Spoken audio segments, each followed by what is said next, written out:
trust is magic. Nonverbal at 11, I felt incredibly socially isolated from everyone. I couldn't control the tone of my voice. It was constantly going up and down. I couldn't make eye contact with anyone. I spent most of my days walking around with my arms crossed, almost exactly in this position, actually. And I couldn't do more than just kind of look at where I was going. And I spent the first 25 years of my life like that, very isolated, only able to really hang out with other people when we shared an activity like a mutual interest.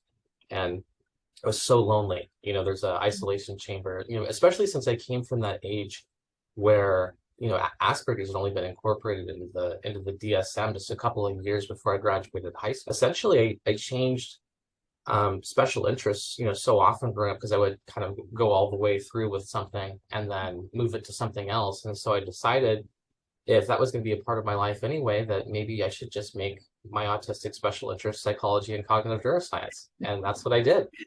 And communication specifically, really, is it not?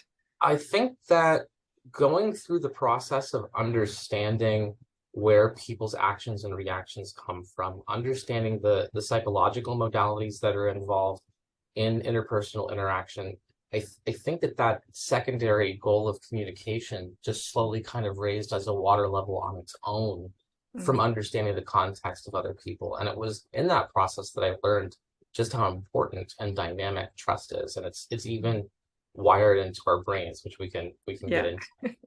That whole journey, eventually led me to continually challenge myself, putting myself into situations where I had to develop empathy, where I had to, do more than just mask and pretend to be someone else. And masking, if you're not familiar, when you're neurodivergent, is just this process of doing your very best to appear neurotypical, to be able to kind of, blend in. The problem with that, though, is it's an inherently dishonest social behavior. And you don't prepare other people to react properly when you do have symptoms that you're not able to, to resist or to stop yourself. I learned that when you positively share your challenges, if you can be excited about sharing and positive about them, and just let them know, hey, if this happens or that happens, it has nothing to do with you, but please, let me know so that I can, put my hand on the steering wheel. And that process, it took some humility, but it really allowed me to kind of, grow and stop being afraid of my own shadow and start to extend my social relationships. So I'm proud to say that I advocate for neurodiversity in the workplace. I'm part of this amazing nonlinear thinking group called the Octopus Movement. Yes. So that's great with Dr. Perry. That's been fantastic. Yes. And just meeting all kinds of great people, getting to hear the stories of other nonlinear and neurodivergent people, and getting that sense of that difficulty to fit in, but also to be able to gain the trust of people that we're not necessarily like. And I think that's taught me a lot, not necessarily about who I am, but also who we all are and what we all have in common, no matter how neurotypical or neurodivergent we are. Comfort's the enemy of achievement. If you're constantly surrounding yourself in situations where you're comfortable, then you have no desire to grow. And for me, once I got to that point where I was just so lonely, I think that loneliness is what kind of made me willing to cross the desert, whether I was sure if I had enough water or not to do it. And it got me out of my comfort zone. And I realized that the more time that you spend putting yourself into challenging social situations, then the more of a need you have to develop those skills, and it becomes important. But that's also when I started to observe peer dynamics, because being socially isolated the entire first half of my life, I didn't understand the importance to the human animal about moving in that sense of tribality. If you look at them anthropologically speaking, in almost every religion that's out there, it all starts with, we are the chosen people. Yeah. Whether you're looking at the Popol Vuh from, Central and South America, or you're going over and looking, at something else like an Abrahamic religion. And I think that tribal sense of survival, that pack mentality, the peer influence, I didn't understand how important and how intense that dynamic was because I started outside of it. And so it was very striking when I first came into social situations and actually got to see that dynamic at work, and got to sit around people, who who are in relationships and friendships and watch them interact experience. But it did teach me what I had as a goal, where I had to go. Yeah, that sense of belonging is kind of something that's inherent, I think, within that tribal community, or that tribality, as you say. It's interesting because there has been a very interesting change in the sociological dynamics of the world. You know, it depends culturally from country to country. I can only speak about, you know, my experience here in the States. I have been out of the country a few times, but I think the modern world has separated us in many ways. You know, we've also had that intellectual concept of a shortening of distance from the technology of travel, but it hasn't necessarily changed our interconnectedness. You know, and one of the things I noticed was when like September 11th happened here in the States. You know, obviously we had a pretty dramatic loss of life, and it was a big deal, and it was on every news channel. But I noticed that during that same time period, we had, you know, Boko Haram and all kinds of other things going on that had much bigger losses of life. And yet it wasn't on the news, and it wasn't resonating. And I started to ask myself, well, why is that? And the answer is peer dynamics. You know, when people are able to see people that are like themselves, they have a lot more empathy and care about what's going on and why it affects them. And that's when I kind of backed up a little bit and started to look at other things, like our ability to enjoy, like watching sports, for example, which for me as an autistic guy, I'm not really into that too much. But you know, it occurred to me that when a neurotypical person's like watching a sports event, and you start engaging mirror neurons, and it is a person that's like you, and it is from your cultural background, that in a way, when you're watching them, you know, run on the field or whatever, that your brain is running on the field with them. And that's one of those things that makes that so exciting for people. It's kind of it's a cerebral experience, whether they know it or not. And so it's been very instructive. And I think that I didn't understand how much until I got into cognitive neuroscience. I didn't understand all of the underpinning biomechanisms that are responsible for that. And that's been really cool too. Everything from, you know, like the uncanny valley, where we, you know, see like a human face that isn't quite right. It triggers that lower brain response, and maybe like a camouflage predator or something like that, where it kind of makes us uneasy. Identifying the effects, the sociological and psychological effects that happen in between groups, and how that involves trust and where trust comes from. That's always been a really fascinating topic. And you know, that's why when you were talking about the whole idea of trust as magic, I was intrigued, because it is a very interesting psychological topic. Yeah, it is. And it is it's a point of connection as well, isn't it? Because as you say, I need to see a bit of me in you for me to really connect with you, so that I can trust you. But my instinctive mind is always going to look for, is there danger in this situation? So And it might be a simplistic metaphor, but in many ways, social interaction is very much the same.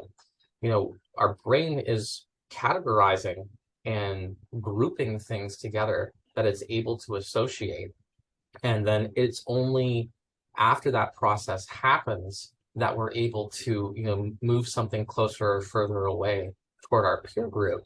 And that changes the way that we interact with it, but it also triggers cognitive reframing that allows us to consider the individual as opposed to the group, because the brain favors negative processing for self-protection.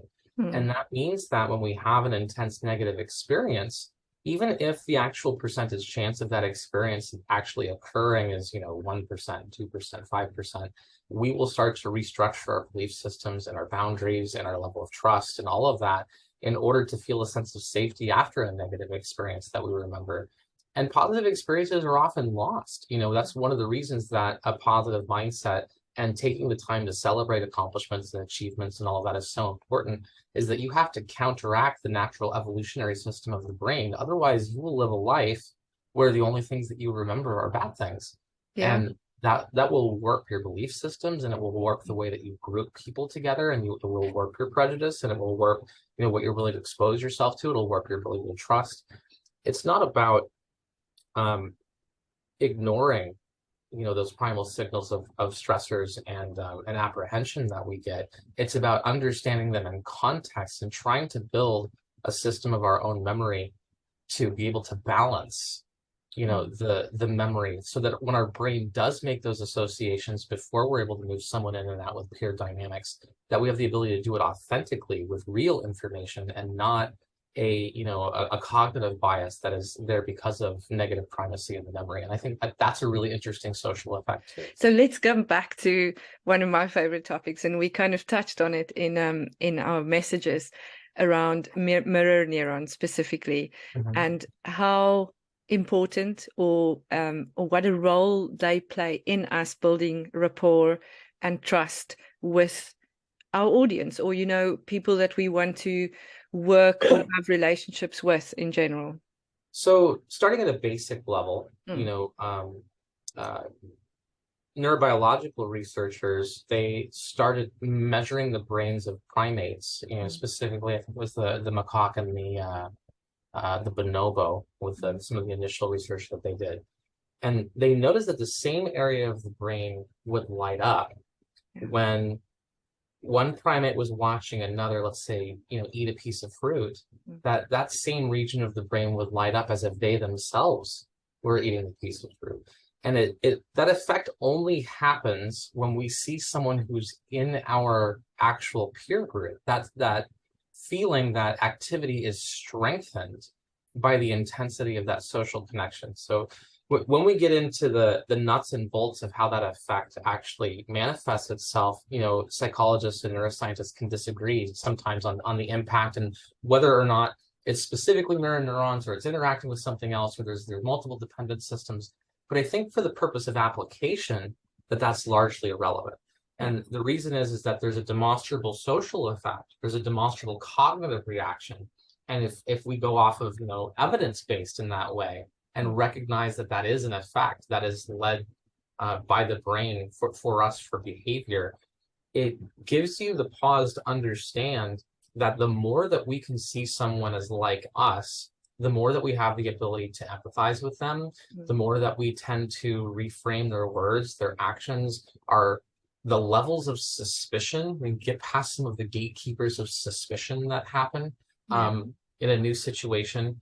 And I think the metaphor for the effect that I like to use that's easiest for people to understand is that if you get a group of really good friends and you have them in like a circle and they're talking and something happens to one of them, let's say, something silly, like someone gets kicked in between the legs, let's say, you'll see a physical reaction in the people that are in that peer group as they watch that happen, and that happens because that person is close enough to us that those mirror neurons are engaged, and we actually have a physiological reaction to watching them go through an experience. And so that changes, and that's why we're able to enjoy watching a reaction video on YouTube, or we want to watch sports, or because there's that sense of social belonging. But also when we're watching those experiences, we actually get to enjoy a version of that ourselves. And that's really evolutionarily favored just because of that tribalism, those packs. If you have two groups of primates and one goes off in that direction, one goes off in that direction, they're not going to care nearly as much about the other group's survival as they do about their own. That's why it all starts with getting them to reframe you as someone that is more like them, because you give them the ability to care. So there's empathy involved in that, because if I feel like I see you as a part of me, then I feel your feelings as well in that process. And it's interesting too, because it gets involved in the temporal too, because psychologists have known for a long time that your body language and your facial expressions and your mannerisms, that not only do they convey meaning, but they can actually change the framework of your own emotions as you're doing them. So say if you're having a bad day, smile. If you are going through that process of doing those reactions, it literally starts to change your mindset, because those are interconnected systems. So being able to change some of those paradigms, I think, is crucial to being able to have a real understanding of what changes our trust dynamics, what gives people the ability to reframe us as being more like them, and then starting to see the incredible effects that happen as a result of that. And for me, there's a lot of vulnerability in that process, because for me to show my true, authentic self to you so that you can see yourself, I need to be vulnerable in that process. We get a little wrapped up in this idea of authenticity. I think that when a person thinks of changing the way that they come across, sometimes there's this tendency to view it as not being authentic or not being their individual person. And it's not like that. It's like going to another country and trying to communicate with someone in your native language, and then being frustrated with them for not being able to understand what you're saying.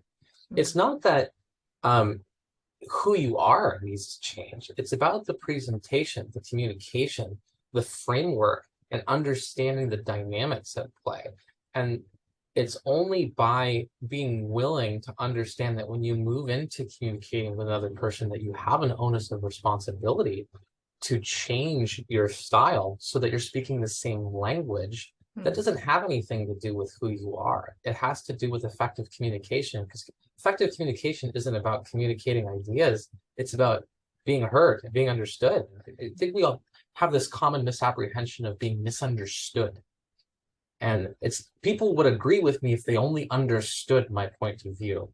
And, they just can't get it through their thick heads, And if you can show the other person that you have a complete grasp of how they got there, that they were, showing their work socially, and that you were able to follow their steps, then you'll find that you'll be able to ask them if there's anything more, and they won't have anything else to say, because you validated their process and their conclusion, whether or not you agree with it. And if they can see that you understand all of the process of synthesis for them to be able to get to the position that they have, they're far more likely to listen to you if you have a contrasting perspective. And I think much of the toxic behaviors that happen, whether they're in business or relationship, interpersonally, are from us not feeling understood or validated for our feelings. And then once we have given up on the process of communication, then we try to force them to feel like we're feeling. They can't empathize with us, and so we want to force that empathy on them. I'm feeling betrayed. You won't acknowledge the feeling that I'm feeling betrayed, so now I'm going to make you feel betrayed, because now you are feeling, you are feeling what I'm feeling.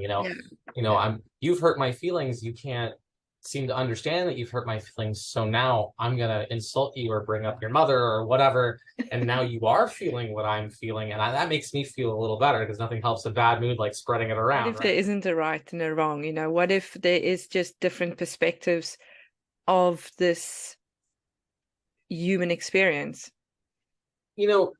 I think that right and wrong is, at first, I believed in absolute systems of morality, like many of us did. I think I got to that age of reason as a child, and my grandmother was a church organist and a bell choir director, and I just moved from church to church to church to church as I was, growing up, just because she was a music director. And so I had that moment of realizing that adults had very firmly held personal opinions and beliefs that were not congruent with one another very early on, a lot earlier of an age than I probably would have otherwise, especially with ASD. Yeah.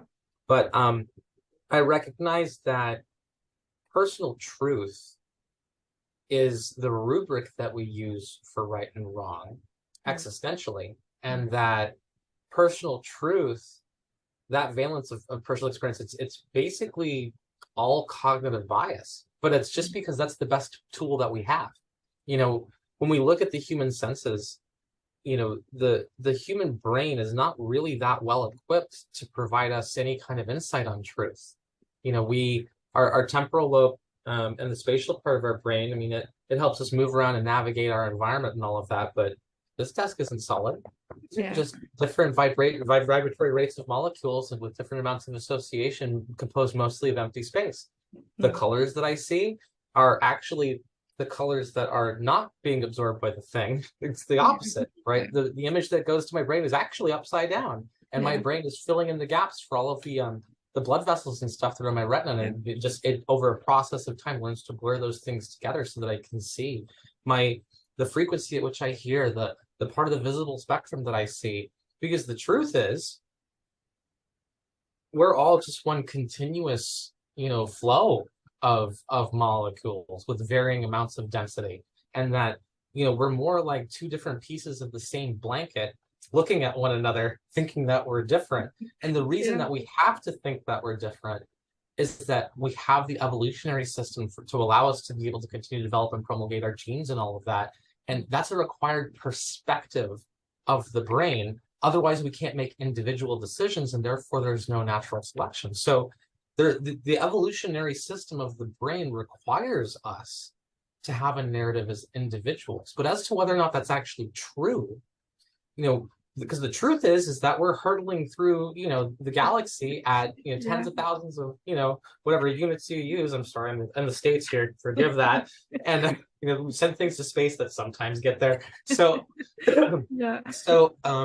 but the idea that, I'm actually on the surface of, of an obloid spheroid that's going, super fast, and that is in turn going around the spiral arms of the galaxy, that in turn is, the supercluster. And, my illusion of being in one place in this room is anything but true. Exactly.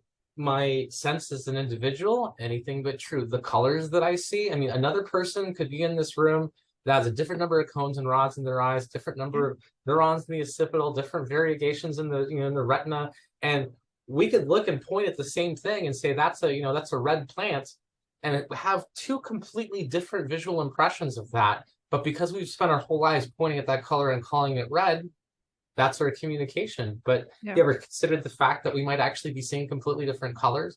We have this idea of truth, and like I said, the brain doesn't necessarily give us a good window to truth. What it does is it tries to filter out all of the information that is mostly irrelevant so that we can propagate our genes and have nothing, because that everything else is predicated on that system.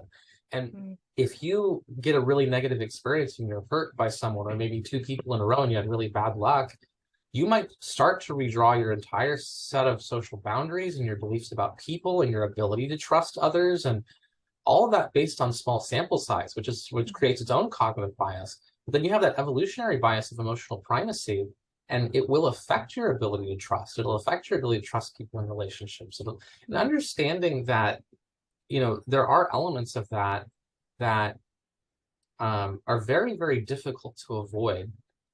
And when you talk to someone, who actually has like PTSD, for example, you start to understand that these different levels of the brain, before we're able to have, different kinds of reactions, that you'll start having primal reactions in the lower brain and in the midbrain before you're able to really cogitate. So you'll be like, why am I feeling anxious? But if you don't invest the time, effort, and energy into celebrating and making distinct and memorable your positive accomplishments, those are going to be lost in the sea of that mental memory, and that will affect who you are. It will affect, this is where imposter syndrome comes from, in my opinion, is that people have an entire lifetime of only remembering their most negative experiences, their failures, their inability to be able to reach a goal.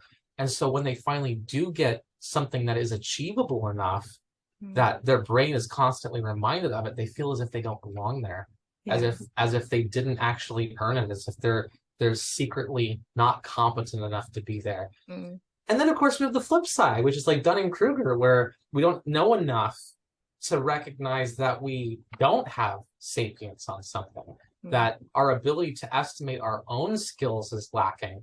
And then we'll think that we're, all that, and have just a tiny sliver of understanding, and not recognize that we only have a sliver of understanding. So there is a spectrum there, and seeing the different intense reactions that can happen on both ends of it, it does give credence to that idea of being balanced. Just now when you were talking about trauma as well, I mean, I don't know if you know Gabor Mate's work with around kind of generation, or the possibility of generational trauma that we might carry with us also, which might have an influence on our biases or our reactions to situations and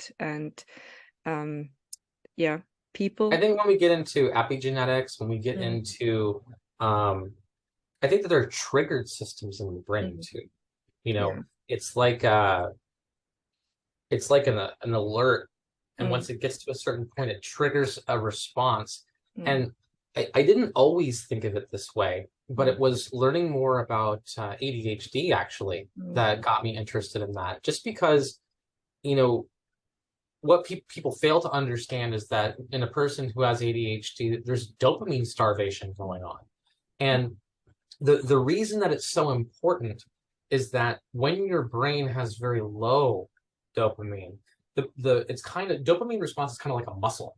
Yeah. And when it first starts to flex is when it's strongest. Yeah. So when you first get that impulse, but your dopamine level is low, it becomes a very strong impulse. It starts to override other things, distract from things, versus when that level's higher, you know, there's less for it to move, and then that response is attenuated. So that's why, you know, you put a person with ADHD into an environment and that they have the reactions that they do. And that's why we have the pharmacological approaches that we do. That's why we, you know, we've been trying different treatment things and reuptake and all kinds of stuff that we try to, and it's funny because one of the most efficacious is to just give them a stimulant, but then of course you start to empty out, you know, the body's natural reserves. Yeah. You know, and if you try to replace, you know, dopamine with a chemical that shares some of its receptors, like, you know, tetrahydrocannabinol or something like that, it doesn't selectively trigger them the same way, which means we get these, you know, every idea feels profound and we can't get rid of our hunger and we're thirsty all the time. And, you know, so having an understanding of the mechanisms that are happening and why, it's kind of like divorcing yourself from your own narrative and trying to recognize your unique starting point and where it's causing some of the reactions and stuff that it is. Like, have you gotten to examine any of the research on rejection sensitive dysphoria? No. So RSD is it is one of the manifestations that happens with ADHD. And the differences in a person's brain who has ADHD, it actually makes it harder for them to be able to process this phenomenon. And that is that, and this is going to your point about triggered, you know, or even familiar genetic memory. You get negatively socially evaluated when you're neurodivergent all the time. And in relationships, especially in friendships, people with ADHD struggle. And it's because a lot of the dopamine-led responses and other things that happen in social reciprocity become incredibly difficult for them. It becomes incredibly difficult to remember someone's birthday. It becomes incredibly difficult, you know, when a person is telling a story, to remember that they need to be validated and then to be able to fight with the impulsive thought that you just had, intrusive thought that you just had as a result of what they were saying. And you can forget the goal of making that other person feel heard, that initial surge, that first bicep flex of dopamine, it actually makes it take primacy over that other thing. And it makes it very, very easy to hurt that other person's feelings, to make them feel like they don't exist and not worth their attention. You know, there's so many things that happen. Then they get decision paralysis, or, you know, all this other stuff that goes on. So that process of having ADHD, along with the fact that it's has an underpinning physiologically, gives you this feeling of never being good enough, of constantly feeling guilt in relationships, of, you know, all of your behavior, your symptoms being taken as character traits. And as a person with ASD, I can relate to that. You know, having everyone think that I was a jerk, that I was being imperious or condescending, or had a special interest in language early on. What is this normal or this neurotypical? I don't come feel from that an evolutionary system that favors the pack tribal mentality of wanting to find other people like us. So that means that we're going to punish other people for being different as a default unless we fight it. So that's then I'm completely weird, because I prefer the ones that stand out and are of other cultures and languages and you know, skin colors and all that, and maybe maybe I would have been one of the the But it outsiders wasn't always thinking. that way. Like if Mm, you look like culturally, like anthropologically, let's say, mm, and you go back, 10,000 years, that neurodivergent person that was in the tribe, yeah. maybe they became the shaman, maybe they Well, became that's it. the Exactly. medicine man or medicine Yeah. woman. There were social roles there Mm, for that were available for people who were different. mm, And we have marginalized some of that, moving into the modern era, or learn to place less value on those people as we move into a different era. And I think that one of the things that we did right in the ancient world is that if a person was still able to take care of themselves and survive, we gave them a way to fit into the tribe. Even if it ends up that, you're neurodivergent and see, the great eagle in the sky talking to you, maybe they just put you in a teepee at the end of the yeah. river, and then people go there for advice when they've run out of normal options. It's Yeah. interesting though, because if you look at those people that, let's say they're autistic, right? Or they're Mm, somewhere on the spectrum.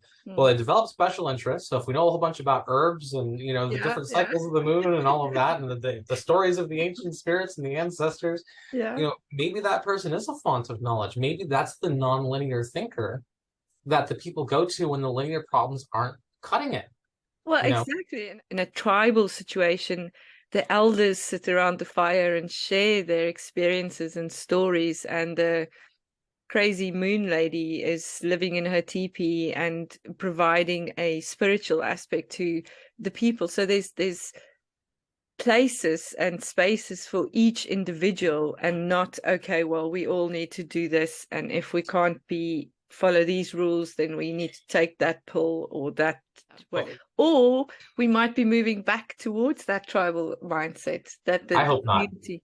No. I hope not, because when you have a tribe and it's a specific tight-knit family, then that means that our ability to look at, and this is what happens with people who get like a neurodivergent diagnosis, then they'll go and hang out with a bunch of other people Mm, who are neurodivergent because they want that tribal mechanism. But mm, then they start to say bad things about the neurotypical people and how mm, frustrating they are, and start to yeah. denigrate them so they can elevate themselves. And then it almost starts to become schizotypal, and Mm, they only want to be, separate and mm, treated by other people who have that same perspective. And then you're right back to the tribal mentality. And mm, the problem with those familial ties is that they trigger involuntary interactions in the brain with regard to people who are outside of that group. mm, And I would rather take the things that work super, super well from that tribal mindset, ancestral stories, the mm, value of cultural identity, the ability to integrate a neurodivergent person into a tribe, and mm, take those values to the community stage where we have multiple people that are moving from the tribal mentality to the community mentality. mm. Because when we move from the community mentality to the tribal mentality, and we start to separate ourselves from everyone else, and even in the process of us, being in a nonlinear thinking group, eventually we're going to start denigrating people who think in a linear way. Well, they have their own contributions to make too. No, You no, know, definitely. Yeah. if you have the existential authenticity to be able to make, have different reactions and stuff that don't necessarily agree with your experience, that's great for you. But there's also value to the other's perspective too. There's a desire to self-elevate. We are the chosen people. And mm. if you do that, that process of othering, even using the words, will start to affect your behavior. Yeah, no, I agree. And I think it's a different perspective that you and I have. For me, the tribe is the welcoming, the all. You may be looking at it from a strict anthropological kind of aspect, and I have I'm a looking different at experience with the word is all exactly, that's going on. Yeah. I exactly, think we're yeah, agreeing, we're just using different words. exactly, exactly. And it's definitely that us and them perspective that is a big issue within any of this, and for me, maybe even within nonlinear thinking or neurodivergence or neurotypical or white and black, and whatever you want to call it, So you're that saying a aspect. global tribe then is what you're saying. Yes. Yeah. Okay. So for me, the difference between a tribe and a Mm. community is that a community can be several tribes together, Yeah. whereas a tribe is an individual isolated thing. So if we're going to Yeah. use global tribe, then I see where Yeah. we're disagreeing, and Yeah. bada bing, there it It's is. So exactly that the I think that same. takes care of that, clears it up. Yeah, yeah. So it's all creating stories that we can find empathy with, and triggering those mirror neurons so that we can see ourselves within them. Yeah, storytelling is a little bit of a lost art in some Mm, ways, because we had that tribal experience of being around the campfire and sharing ancestral stories and all of that. And I think that that has definitely changed. And there is benefit to learning the stories of those that have come before it. And that's why, you know, I think one of the first things that happens when you have like global conflict is that people start to rewrite the history books, because knowing where you came from does have an influence, and how that history is written. You know, maybe the first 20 years, you know, people actually live through that experience, they'll know that that's not right. But then another 20 years, and then another 20 years, and it just becomes a completely different narrative. You know, I think that's interesting, you know, and then we start to forget details about important figures or important events and start to only focus on one or two things about them. Like, I remember, you know, and mind you, I'm in my early 40s, so my experience is a little different. But I remember when I was in school, these teachers the story of Helen Keller. Yeah. You know, The blind, and the whole miracle worker Anne Sullivan thing. Yeah. But no one talks about what happened when she got older. You know, she literally, you know, marched for socialism. Like, there's this whole thing that goes on with her, and we just teach her about this tiny little sliver of her life. And I think that that's one of the things that happens with distance without telling those narratives, is we start to just cherry pick these little things and then just create these ideas, these thought forms about things that don't really have a lot of basis in reality. And then it starts to cloud us, not always when we have the first primary experience, but when we start to have those generations that come after, it starts to cloud it. And I think that that's part of our cultural responsibility, but also our social responsibility as a global community, is to, you know, preserve those narratives and talk about them and refer to them and learn from our mistakes. At a certain point, trauma becomes neurodivergence, you know, because once you start to have enough PTSD reactions in the brain and starts to affect systemic, you know, cognitive beliefs and behaviors and boundaries, and, you know, what your, you know, chemical valence is for different neurotransmitters, you essentially are neurodivergent at that point. And it's created changes in the brain. Same thing with like a TBI, you know, it's understanding that those things change, understanding how important those things can be in manifestations of personality, expression, modalities, boundaries, all of that. I have a theory. This is just a theory. This is just my takeaway from a decade and a half. I want to say that our wakeful consciousness is a temporary state that we have evolutionarily evolved so that we can have that first person narrative to make natural selection decisions. And that the reason that we see ourselves as individuals and that we have that wakeful period where we're processing, I think it's the brain flexing. It's the cortex flexing, right? And it can only hold it for so long, you know, after what happens after 3 or 4 days without sleep, right? Yeah. But it's kind of flexing, and while it's doing that, we have a consciousness.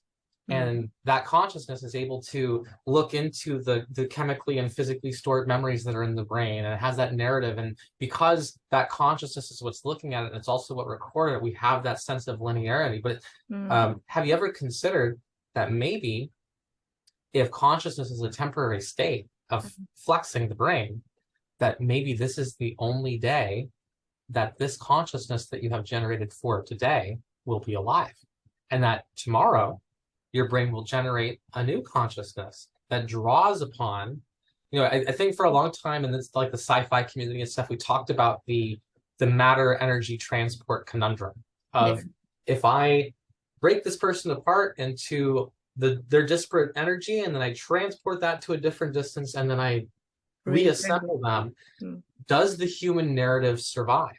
You know, will the conscious being who's here also be the conscious being that's here?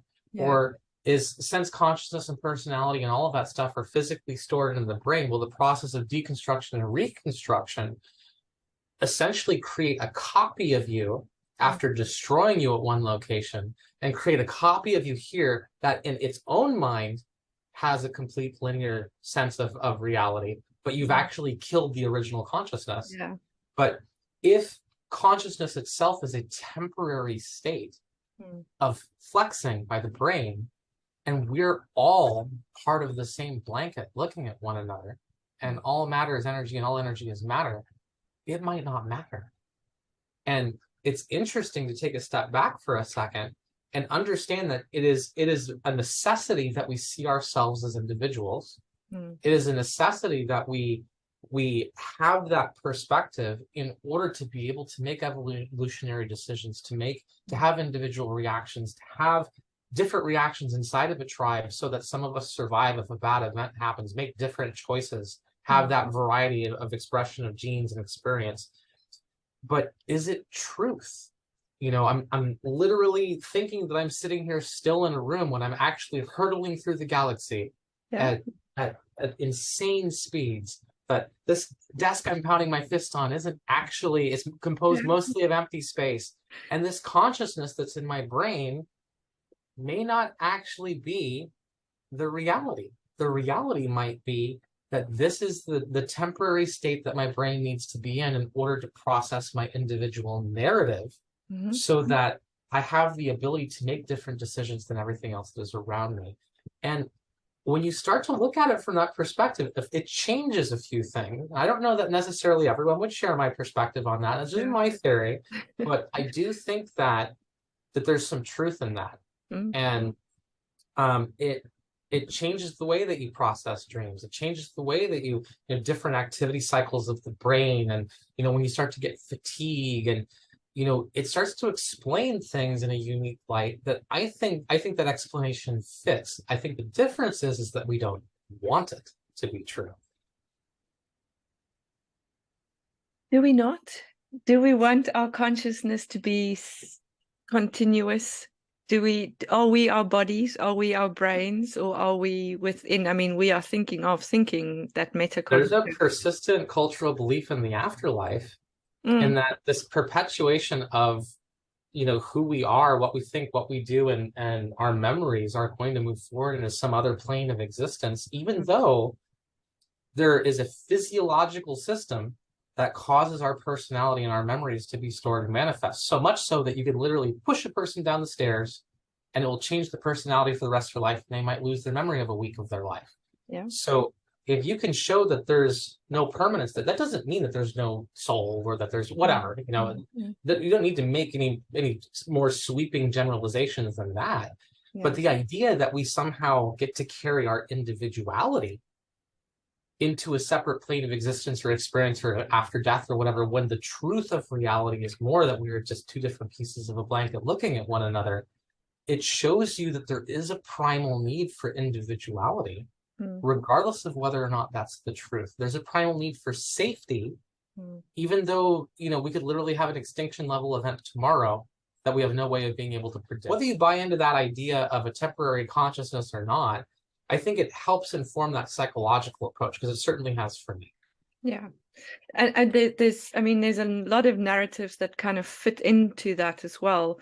Carl Jung talks about individuation as being the path, and that's what you strive the conscious for. Versus unconscious, and the nature of it. So kind of combining that, making the subconscious conscious, and that we are tapped into this collective unconscious. So how I, you know, better or grow within myself, I grow the collective unconscious on a level as well.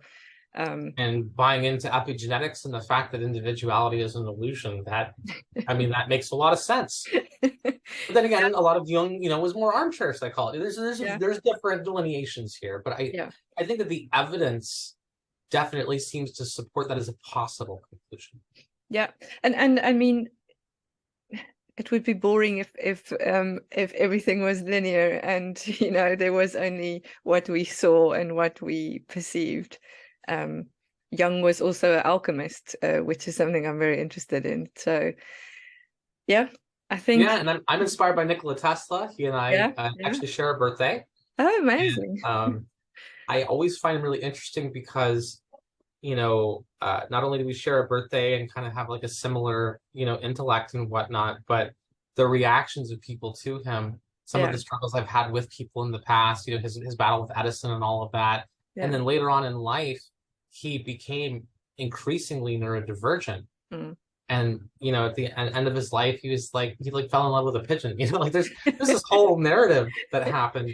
And I think that I kind of feel like I'm living Nikola Tesla's life in reverse, you know, where I became I was a social recluse, and didn't know, understand, social relationships and all of that. And then I finally came into my own. And I feel like it kind of went in the opposite direction. So we're kind of like mirror images of one another. But two, I had to dig deeper. And I think that we all need different kinds of details in order to be able to synthesize and to learn. But understanding underpinning systems always seems to bring up the quality of the conclusions that rise above it and the understanding. And it can help you explain things in different modalities and levels and stuff too. Plus, it can make you a better object of trust. Yeah. Knowing where things come from and being able to explain individualized questions and narratives and to understand different perspectives and where, cognitive beliefs come from and all of that. I think that kind of sapience makes you more trustworthy.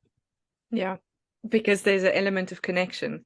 There's an underpinning, as you say. And then, so with regard to all of that, what does that look or sound like? What I teach in rapport building is I teach people to look at pace and focus. Is this person a more rapid communicator or are they a more deliberate communicator? Are they using, what's their focus? Do they use more thinking, logically based language, or do they use more feeling based language? Because you want to speak that same language with them to be able to move in and out of their peer group. Because we just talked about all the importance of peer dynamics for trust, right? Yeah. And then when you move into persuasion, I start with emotional triggers and emotional dynamics because those systems have to be addressed before we can get into the logical systems of the higher brain functions, because you can't talk someone out of a position that they didn't, with reason, that they didn't use reason to get to it in the first place. If you're trying to logically solve their emotional objections, you're not going to get anywhere. So you have to understand their emotional state. And the only way that you can do that is by asking the right questions and knowing how important those emotional reactions are as they move into that process of persuasion and trust and rapport building. Yeah, the cues and listening really. Just to bring it full circle to the magic of trust. The reason that we're talking about all these individual narratives and the tribality and the individual experiences versus external and peer groups and all of that is to really nail down that process of building rapport and trust, which is to give that other person the emotional and genetic valence even to be able to recognize you as close enough to them that they can look at you as an individual instead of looking at you oppositionally and see you as a version of themselves in one manner or another in order to be able to better listen to what you have to say and to actually consider what you have to say. Yeah. Exactly. Special interest. So this for me is just a vacation. I'm just going to sit and talk about psychology for an hour and a half. That's great. More of that, please. That would be lovely. I think a regular chat around maybe aspects of this kind of trust building and rapport building and how we get to understand. I think it is inherent in how we understand ourselves as to how we can understand and accept others for being different, because we are all different.